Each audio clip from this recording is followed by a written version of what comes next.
The following is a Kingfisher Media production.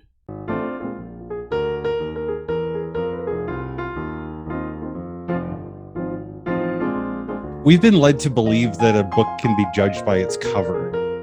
But what if that's not true? What would happen if we took a few minutes with a stranger and walked away thinking, this is what I like about you? Today, my guest is Julia Starzyk. And as usual, I know nothing at all about her. We had just a brief chat before we started recording, and I'm really looking forward to today's talk. So without any further delay, Julia, welcome to the show. Hi, welcome in my house. So when we were chatting just a couple of minutes ago, we were just talking about how you've got a dog who's got an interesting habit when he meets new people or when she meets new people. Can you tell us a little bit about that? Yeah, well, my dog, her breed is she's a Shishon, which is a mixture of Shih Tzu with Bichon Frise, and she's also called a teddy bear dog. That's really the background of her genetics. But she absolutely loves everybody. I mean, she always licks everybody coming in, even not coming in. She like always awaits a postman to come in, and she always starts with the feet and then she goes to the face, and it's exactly in that order. So yeah, that's a welcome from my dog.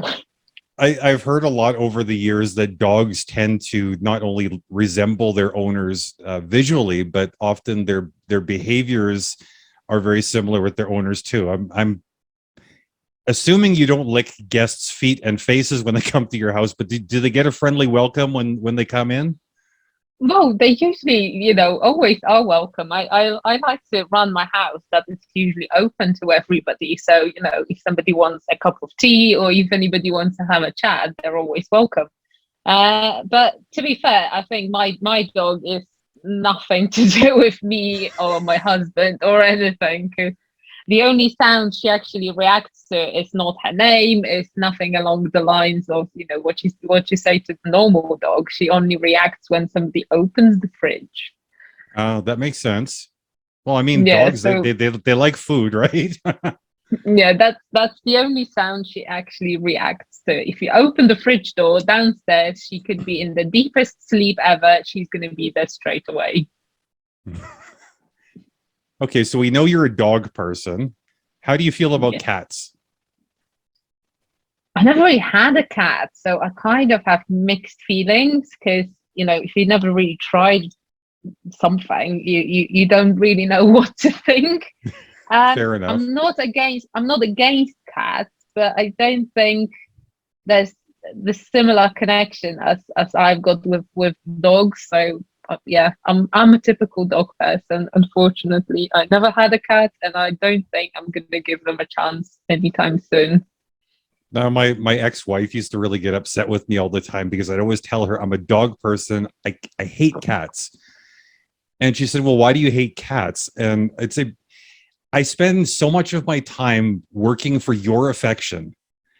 I feel like a cat's the same sort of thing. I got to work so hard for this cat's affection. I prefer the blind loyalty of a dog. I never understood unconditional love until I got a dog. You come home at the end of a bad day. It doesn't matter what kind of a day your husband or your kids or whoever had. The dog is happy to see you, right? Like, there's nothing wrong with that. But a Absolutely. cat, I don't know. I just, they may be lovely. They don't bring that same thing to the table for me. No, exactly. I mean, it's there are some people who love cats. I respect that. I appreciate that. But I was always, since I was a child, we always had a dog. So I always wanted to have a dog. When I came to London for 2 years, I couldn't have I couldn't have a dog for various reasons. For the accommodation to start with. I couldn't really have the dog at the time. So when I could have that puppy eventually, it was like, okay, let's do it, same day, pick up, here it is, hello doggy. And yeah, it's like you said, you could have the worst day ever. There's always someone at home waiting for you, and she's always happy when I come in. She always, wants to stay nearby. Even now that we're recording this podcast, she has to be held downstairs by my husband so that she doesn't make a random appearance right here. Maybe we should do an episode sometime in the future where I just have all the guests have their pets overwhelm the camera. Yeah. my Okay, so dog, I think she made an appearance on a couple of different podcasts already, so she's experienced in that. That's good. So you've mentioned a couple things that I find fascinating. When you talk about growing up with dogs, there seems to be a fondness when you look back on your upbringing. You also talked about coming to London. Obviously, you're not from London.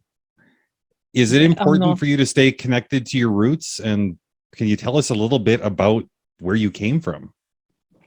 Well, I came originally from Poland, right here. The reason why I came is even more bizarre. So I failed my exams. I wanted to study architecture back in Poland, and back in 2010, we had to pass drawing exams, and I unfortunately failed. So in order to not to lose a year, I actually went and started studying building engineering, which was essentially just the building next door.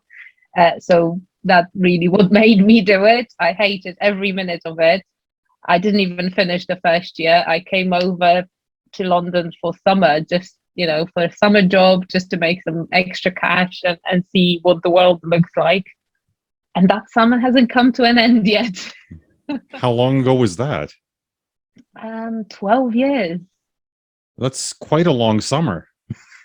Yeah, well, that summer hasn't come to an end yet. And to be fair, even more funny enough, I came back then, and probably about 6 or 8 months down the line, I started to work in a construction company as a junior project manager.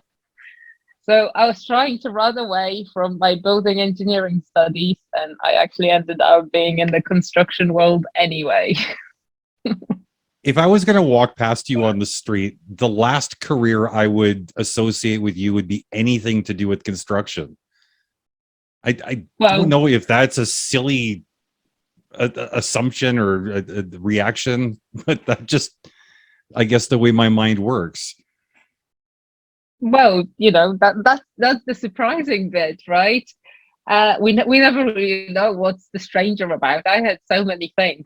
Some people think I'm a vet, some people think I'm like an SEO person or the content creator, and then I actually say, well, I'm a project manager, and I actually, I plan and manage refurbishment project for high net worth people based in London.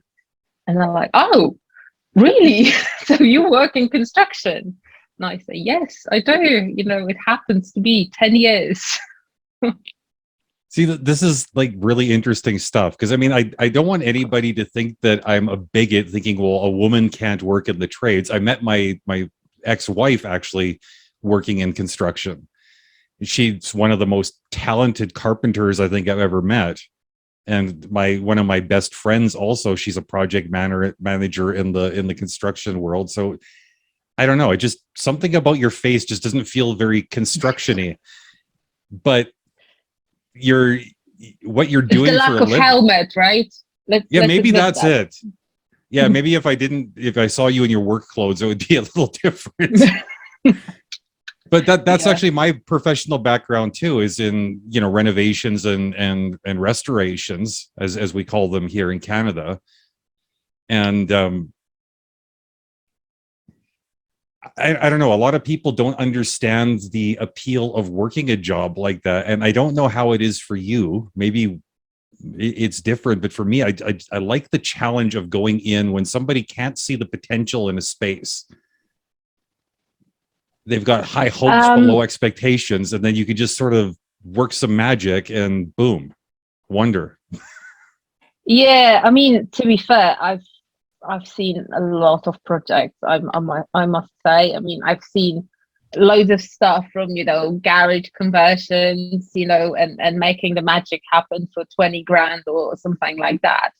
And then I've seen, really ultra high prime, residential refurbishments, where I think the most expensive really refurb that I've seen and had on my hands was probably around £8 million.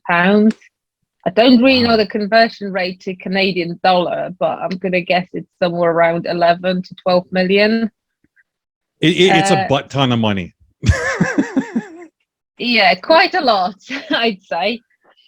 And it's quite interesting how people approach these things, and I always like to see how their life is changing because of that as well.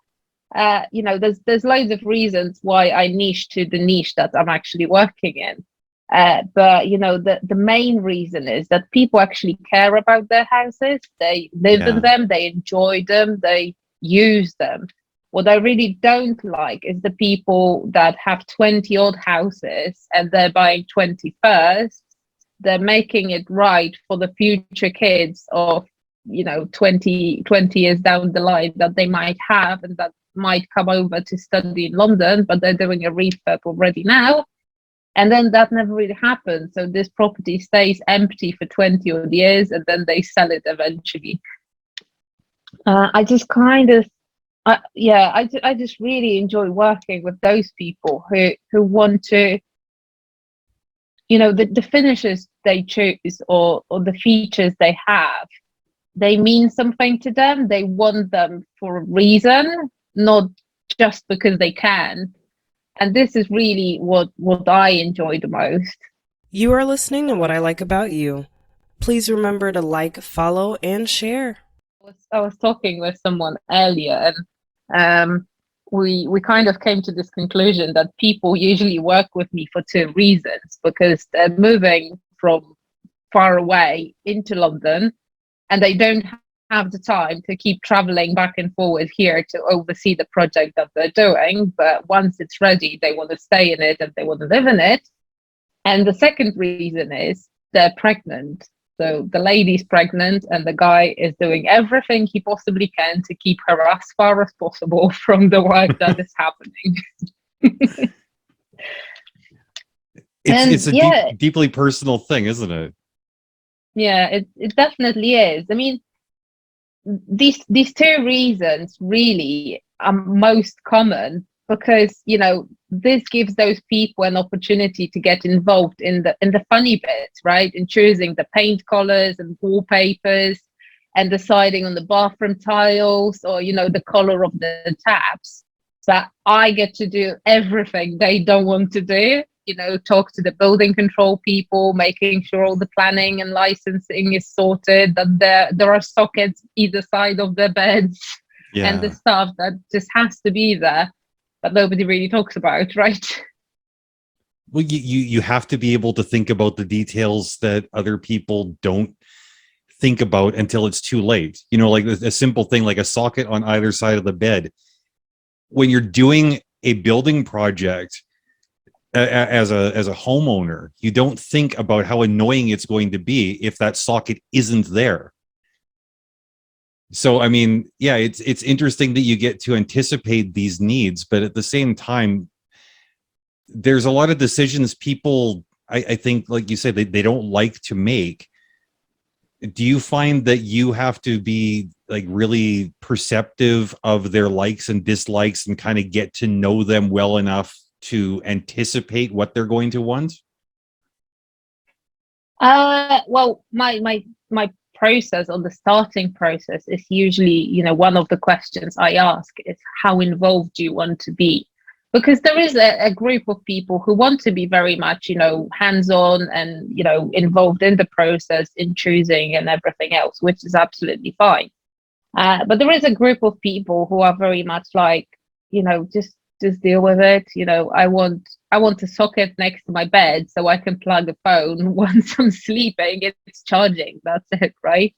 So depending on that factor and that element, mainly, we either agree that the principal decisions are these, and then everything else I get to decide. Or, you know, we agree that they want to be involved and they want to have a saying in the decorative finishes or whatever it might be. But there are certain elements that are, you know, standards, we call them. So, for example, a standard cabinet height in the kitchen is 720 mil plus a 30 mil worktop. So it's 750 mil from the floor, and this is the standard. So unless, you know, my client is a basketball player and he needs an ultra high kitchen, that's what it's going to be, right? So these are the typical things that, you know, we deal with behind the scenes that we don't even ask them unless there's something that we need to talk about. I had a client where the kitchen is a great example, because kitchen is usually not only the heart of the house, but it tells a lot about the people that live there. For example, my kitchen, I always hated having everything, you know, on display on top of the worktops. So the way I design my kitchen is everything is hidden. There's nothing on the worktop. Even the coffee machine's hidden. Everything's hidden. Oh, beautiful. I've got drawers sliding out, you know, with the splashback, so that the coffee machine actually slides out. You can make a coffee, you slide it back in. Another client, you know, they only eat breakfast at home. They never really cook because they usually eat somewhere, you know, in a restaurant, or they just eat out mainly. Or if they're at home, they just have a takeout. They never really cook in that sense. So they have like a breakfast space, and, you know, essentially it's like a sliding wardrobe. You can open it, you have your breakfast, you prepare whatever you need, you slide the doors back in, it's closed, done for the day, right? And the kitchen still looks perfect. So it's actually understanding all these patterns and how people use the kitchen, what they do there, how it works for them. And that tells you quite a lot about, you know, what are their liking and what is the style that they want to follow. And that's really, you know, how it works. Do you find that, like, the way you have to approach clients, do you find that affects the way you approach personal relationships? Because, like, I hear a lot of what you're saying about, like, these preliminary conversations you have with the customer, trying to find out, okay, how involved do you want to be? What sorts of things are important to you? What sorts of things do you just want me to deal with? Like, for me personally, I'm a bit of a weirdo because, like, I'm used to having those conversations too. So I find, like, when I meet new people, I tend to have these same types of preliminary conversations where I try to establish clear parameters. Are you guilty of this? Yeah. I probably am. I mean, I always compare myself with an assistant, with a personal assistant, right? So if you have a personal assistant, you know, she deals with your diary, she has access to all your emails, she knows the birthday of your wife, your mom, your mistress, whoever it might be, right? And she kind of has to make these decisions. Or if you say to her, I need you to send, you know, can you just buy a present for my mom's birthday? She's not going to ask you, what is it that you want? Or, you know, what size of shoes is your mom wearing? She's just going to go and do it, right? She might tell you, just so you know, I bought her this and that. Because if she calls you to say thank you, this is what you got her, right?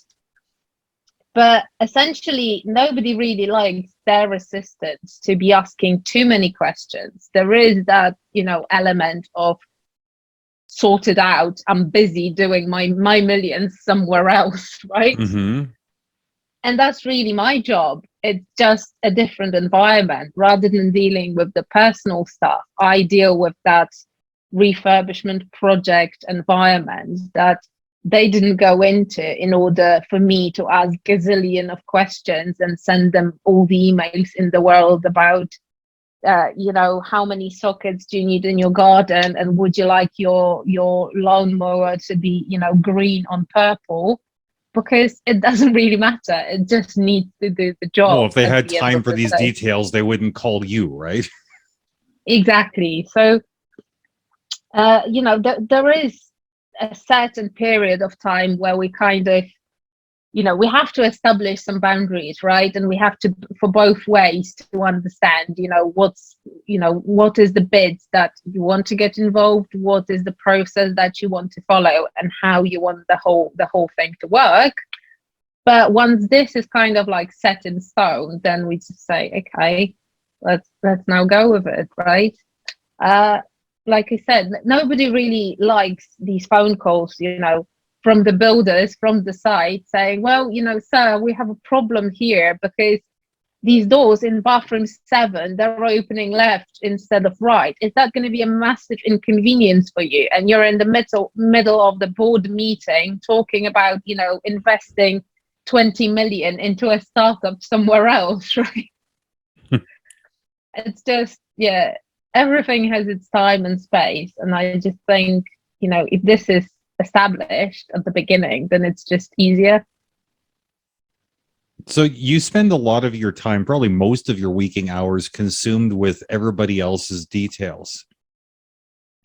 How do you incorporate time for yourself? I like to think I'm a good observer. I notice a lot of things, and funny enough, when I talk to people, I usually know a lot about them because I see quite a few patterns, even in the emails they send me, or how it works and what happens, how they pick up the phone, how they talk to other people, and things like that. So I'd like to think I'm a good observer on that front. But how do I find the time for myself? I mean, I hardly ever pick up the phone, I must say. I'm terrible with that because I'm usually either on the meeting or I've got my day, scheduled to a maximum capacity. And, I hardly ever can actually pick up. So if I don't, it's not because I'm ignoring anybody. I'll call them the next day or as soon as I can. I tend to have that rule of no work over the weekend. That's like set in stone. The weekend is mine and it's for the family. Well, I mean, you mentioned a husband and a dog. I don't know if you've got kids, but definitely a husband and a dog alone would be enough, where these are people that count on you to be there at least some of the time. And yeah, sorry, my phone's going off. I should usually mute it during conversations. That's okay. Well, it's life, right? Yeah. Well, I don't have kids. I mean, I do have a dog. She's with me most of the time anyway. But yeah, I do have a husband as well. And funny enough, we're working in a similar industry. He works. He's a director in a company doing bespoke joinery. Okay. So they manufacture, high-end bespoke wardrobes, cabinets, bathroom stuff, kitchens as well, and this type of thing. So it does happen that we work together occasionally. So we do see each other sometimes during the week. But yeah, like we said, I kind of set in stone that the weekend is for the family. Everybody needs that time off. Just switch off everything, switch off computer, switch off your mind, and just focus on yourself. And that seems to work quite well. I don't know, to be fair.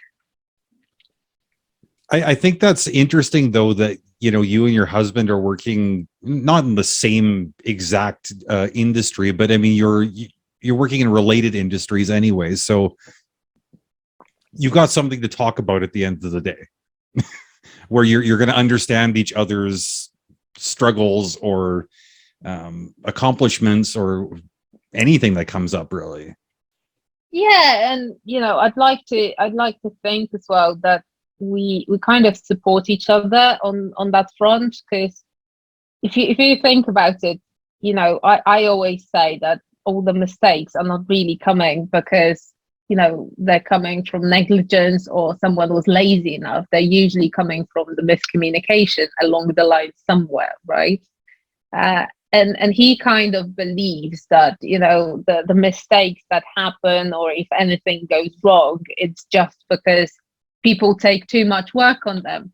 So on that front, we can always, support each other, because if he's got too much of the work, I then help him, reschedule some of the stuff or plan it differently. Or it's always good to have somebody on the other side, right, who can bounce ideas off you and just say, have you thought about doing something differently? Mm-hmm. So to them, to be fair, that's most of the conversations, like the dinner conversation. So that's not really healthy. well, it must make your relationship a little bit easier than it is for a lot of people, just because of the nature of your job and his job.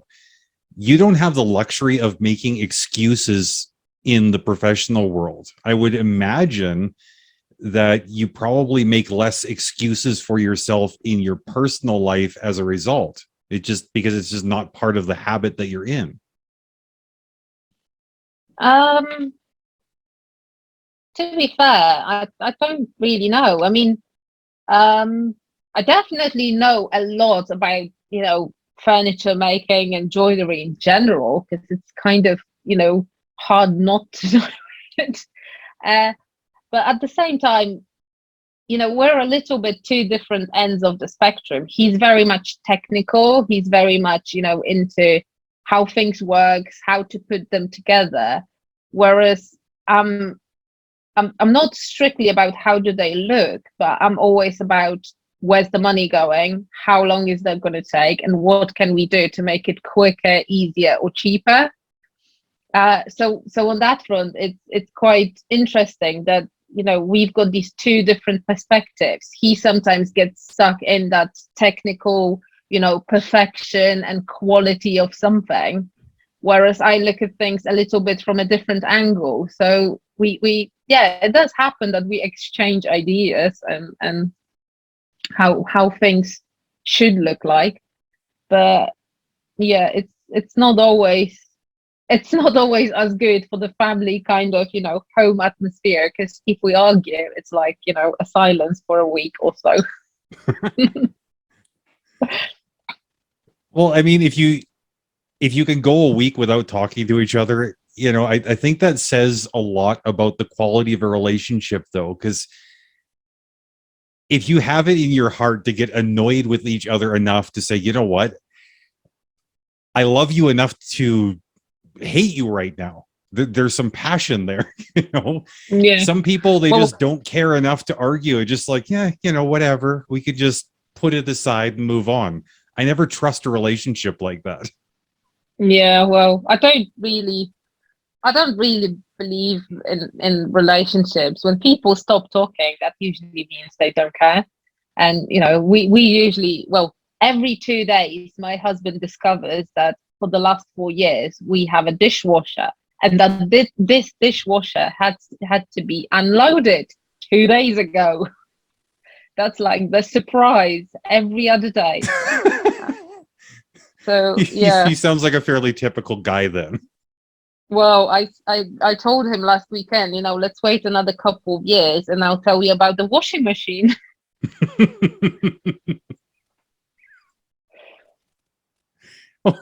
That's good, though. I mean, you could take one of these ongoing frustrations and turn it into something that you can joke about, at least with me, Oh God, there's a better joke. So we have like a sweets cupboard. So, all of the sweets at home are basically stored there.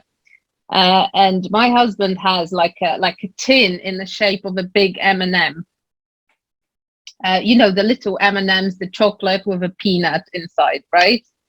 And I bought it like maybe 2 or 3 years ago. I think he got it from me when I came from Poland or somewhere. I bought it at the airport or somewhere. Anyway, so it's basically in that sweets cupboard, and I usually, put all the M&Ms into it.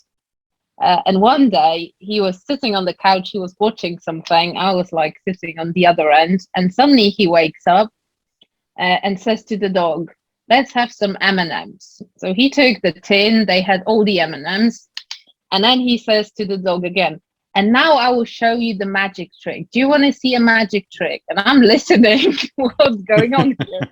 And he says, look, I'm going to put this tin into the cupboard now. And all we have to do now is wait. in a few days it will be full again. And I'm just sitting there like, what?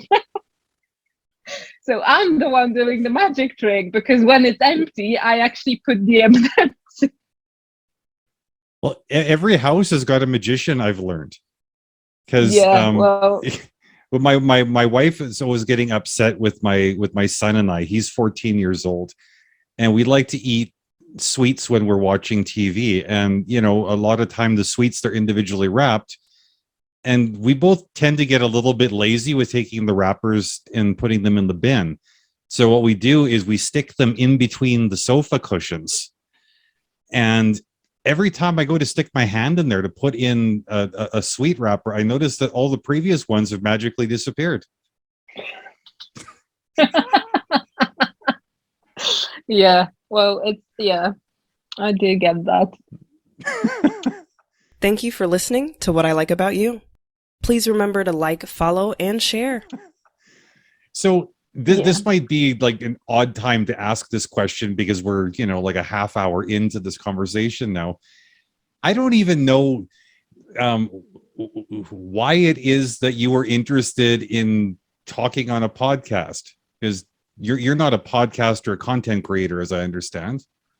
Yet, that's the key word here. So I'm actually looking to start my own podcast, and over Christmas, I was kind of looking into how people approach it, like what's the conversation about, how is that happening? Because of the area that I work in, I happen to know quite a few interesting people, and I would love to have these conversations and, you know, record them so that other people can see what's going on. My podcast doesn't even have a name yet. To be fair, I think the working title for now is People Behind the Super Rich. So it's basically about all the people that exist in the world of super rich, but us normal people don't even know about them. That actually sounds like fascinating stuff. That is a podcast I would 100% listen to. Yeah, I will caution you though. I mean, it's exciting. You think about starting a podcast. I remember years ago when I was contemplating starting my first one. I've got 4 now and a 5th one on the way. It's an addiction. I don't know if you'll be able to stop. I don't know if you ever heard of that app called Clubhouse. It landed last year. It's an audio app where you can talk to other people. And I know what you mean when you say it's an addiction, because, you know, there was a time, probably, you know, middle of last year, when, you know, everybody was on it, and it was really buzzing, and everybody, you know, all the conversations happening. It was quite nice and quite cool, especially that we were just coming out of the last lockdown that, you know, landed and lasted the longest, really. So it was quite refreshing to, you know, meet other people while you stay in bed, or, you know, walk around your house in your pajamas, and you don't even have to change, right? You don't have to wash your hair, put your makeup on. You can still talk to people and they can't see you. That was really nice. But then, so I met all these really, really interesting and inspiring people who have such a fantastic professions that I never heard of. I never even thought about that existed. And I just thought, Jesus, I need to share it with all those other people who don't know about it. I came across a fantastic lady, and what she does, she specializes in doing background checks on the staff of the super rich and ultra rich people. There's a guy who I met who's a buying agent, but he's not a buying agent in the sense of a property. He's a buying agent in terms of all the unique property, or, you know, stuff you can imagine. For example, about 2 or 3 years ago, he was looking for, say, a Ford Mustang from 1974, limited edition of whatever it might be, worth £4 million, or, you know, say $6 million or $5 million, right? And he succeeded. He bought this ultra unique car for whoever was looking for it. I happen to know a lady who does amazing cakes, right? But the prices of her cakes start from 6 figures. That must be some unbelievable cake. Yeah. So if you think about all these like people, if I was to put all these conversations into the podcast and share with everybody else, these are the people standing behind the super rich. When you go to a wedding and you see this amazing cake, you know that it just happens there. You don't really think about that person who might have spent, weeks working on it, designing it, understanding all of the details, putting together all the flavors and everything that goes into it, right? If you see somebody driving the ultra unique, Ford Mustang from 1974, you don't really think about how long it took somebody to find this car, out of underground. And Everything's got a story. Yeah, it does. It does. And especially I kind of, because I'm in this world of, let's call them the super rich, but ultra high net worth people who live a completely different lifestyle to what we even imagine. There's so many of these TV shows, that show a little bit of what it looks like, but you need to remember there are TV shows and they're really created for the ordinary people, for the people that watch TV, right? They're not really created for everybody else. So I want to show like the behind the scenes of what's going on there, like everything that we don't really know about. Well, that sounds like good stuff. And I hope that, when you finally do get around to launching your podcast, just get in touch so that I can follow along. Because like I said, this just sounds like something I would really, really enjoy.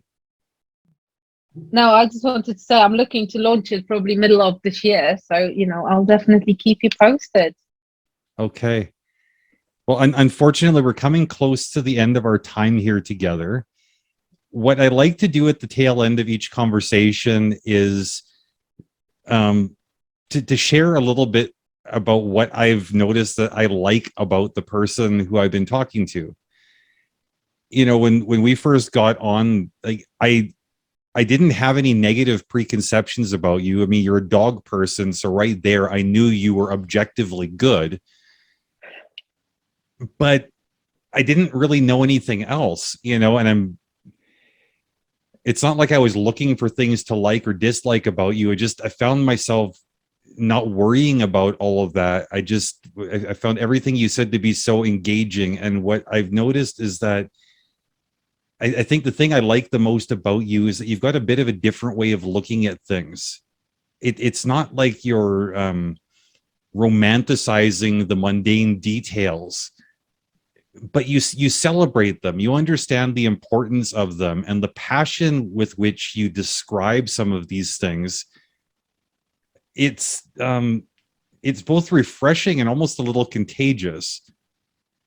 I'm just looking around my room now, and I'm thinking about like the things I don't really consider a lot of the time, and I realize that every one of these things that I surround myself with has a story, and there's an emotional touch point, and that you've learned to understand that component of life and incorporate it into your professional work, but also into your personal life. Conversations like this isn't a work thing, and you're still talking about these same details. It's got me thinking about my environment in a bit of a different way, and thank you for that. Thank you for having me. So obviously, we don't know the name of your podcast yet, but if somebody was interested in learning a little bit about you, or maybe they wanted to contract your services, what would be the best way for them to go about finding you? Well, I'm pretty much on most of the social medias. You can find me on LinkedIn under my name, Julia Starzyk.